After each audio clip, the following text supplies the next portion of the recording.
नमस्कार, कैसे हैं आप सब। आई होप कि आप सभी अच्छे होंगे। मैं Sangeeta from Learno Hub, the learning platform, जहां पढ़ सकते हैं math science SST absolutely free at learnhub.com।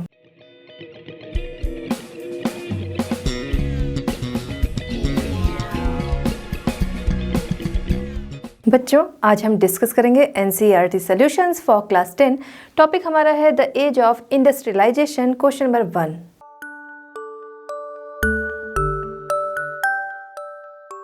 चलिए बच्चों, हमारा आज का चैप्टर स्टार्ट करते हैं। क्वेश्चन नंबर 1 है एक्सप्लेन द फॉलोइंग। आपके सामने कुछ टॉपिक्स हैं, आपको उन्हें एक्सप्लेन करना है। इसमें फर्स्ट यानी कि ए है, women workers in Britain attack the spinning jenny. ठीक है, तो क्वेश्चन हमारा क्या कह रहा है कि आपको एक्सप्लेन करना है वुमेन वर्कर्स का अटैक स्पिनिंग जेनी पे जो था उसके बारे में। ठीक, अब ये जानेंगे कि स्पिनिंग जेनी था क्या।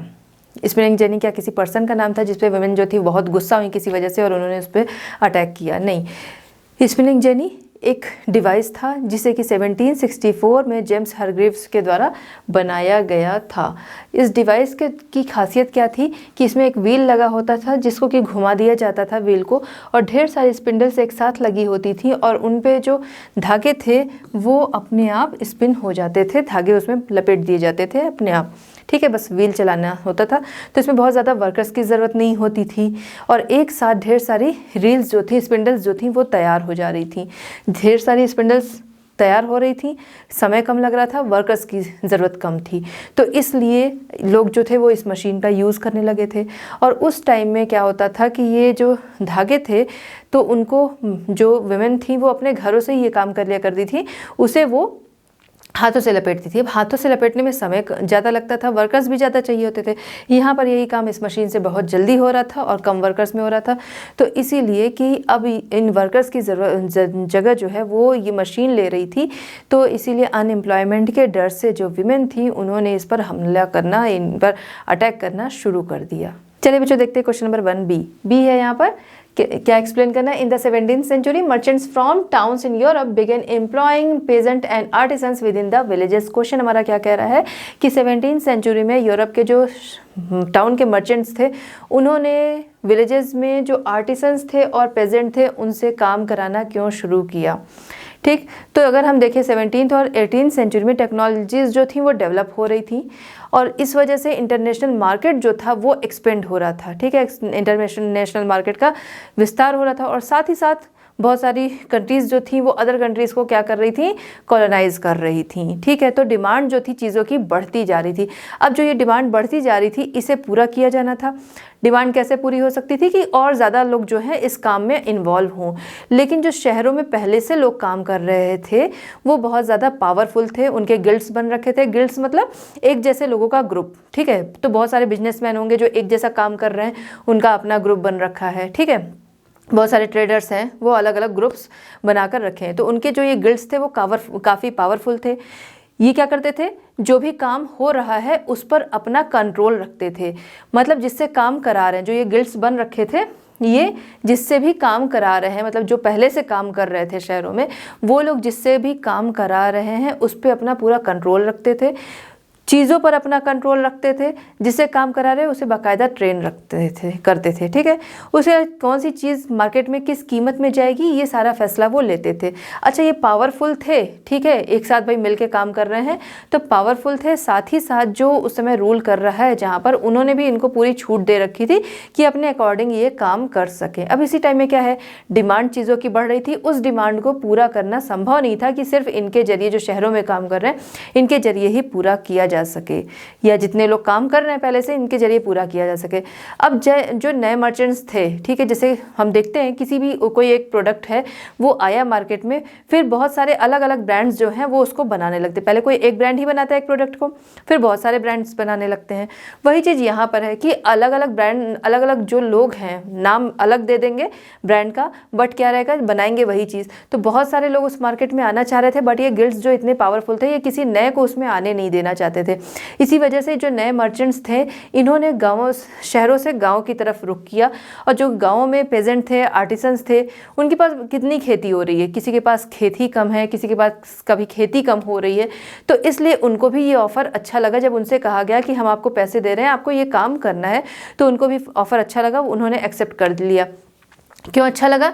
एक तो उनकी उपज जो थी उनके काम भर की नहीं हो रही थी, दूसरा ये कि वो अब घर में रहकर ही ये काम कर सकते थे, उसके लिए उन्हें कहीं बाहर दूर जाने की ज़रूरत नहीं, अपनी फैमिली में रहकर जो काम था उस काम में फैमिली के लोग भी हाथ बटा सकते थे। खेती भी कोई देख सकता था। उसके अलावा जो काम ये मर्चेंट्स उनके लिए ले गए थे उस काम को भी घर के लोग मिलकर काम करा सकते थे।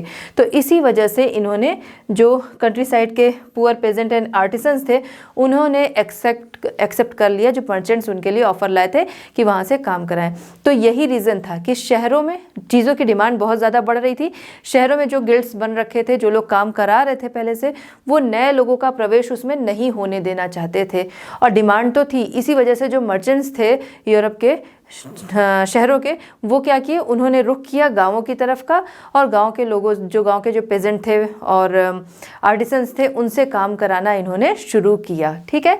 इन the 17th and 18th centuries, merchants from the towns in Europe began moving to the countryside, supplying money to peasants and artisans, persuading them to produce for an international market. With the expansion of world trade and the acquisition of colonies in different parts of the world, the demand for goods began growing. But merchants could not expand production within towns.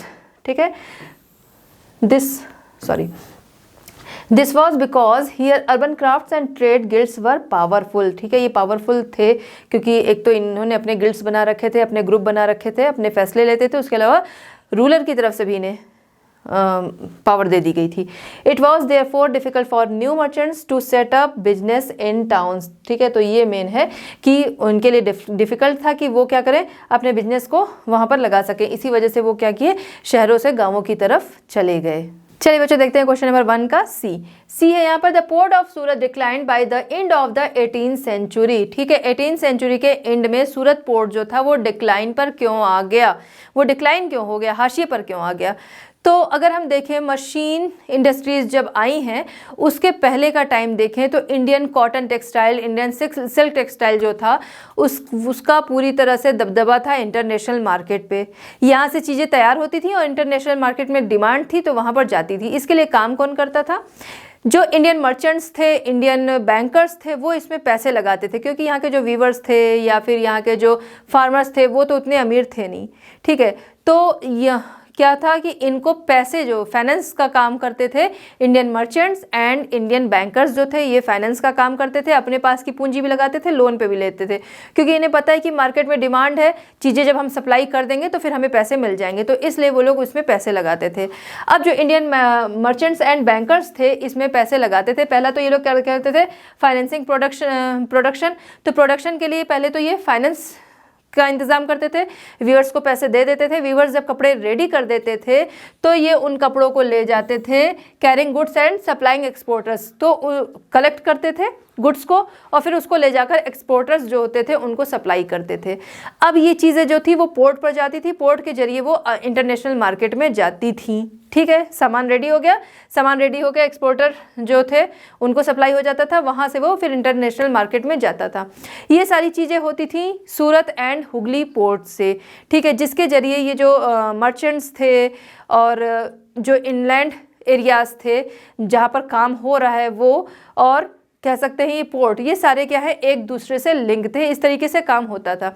लेकिन 70-50s से हम देखते हैं कि इसमें काफ़ी change आता है। जो इंडियन मर्चेंट्स एंड बैंकर्स ये सारी चीज़ें देखते थे उनके हाथ से चीज़ें निकल जाती हैं। ठीक है, by 70-50s this network control by Indian merchants was breaking down. Indian merchants के हाथ से चीज़ें जो हैं वो निकलने लगती है और अब आती है कंपनीज़ के हाथ में। कंपनी जो कि पावरफुल हो रही होती है, तो जो लोकल कोर्ट है, कंपनी पहले उस पर अपना दबदबा बनाती है, जिसकी वजह से कंपनी जो है बहुत तरह के कंसेशन जो है वो लोकल कोर्ट से प्राप्त कर लेती है। यानी कि कंपनी जो है वो आसानी से ट्रेड कर सकेगी, इस तरीके के कंसेशन जो है वो कोर्ट से प्राप्त कर लेते हैं। बहुत सारे मोनोपोली राइट्स जो है कंपनी जो है वो ले लेती है लोकल कोर्ट से, और इसके बाद कंपनी जो है वो अपने अकॉर्डिंग ट्रेड करने लगती है। बम्बई और कलकत्ता बंदरगाह से, बम्बई और कलकत्ता पोर्ट से कंपनी अपना ट्रेड करने लगती है। ठीक है, तो अब आपको समझ में आ रहा है पहले जो मर्चेंट्स ट्रेड करते थे वो कहाँ से करते थे, सूरत एंड हुगली से।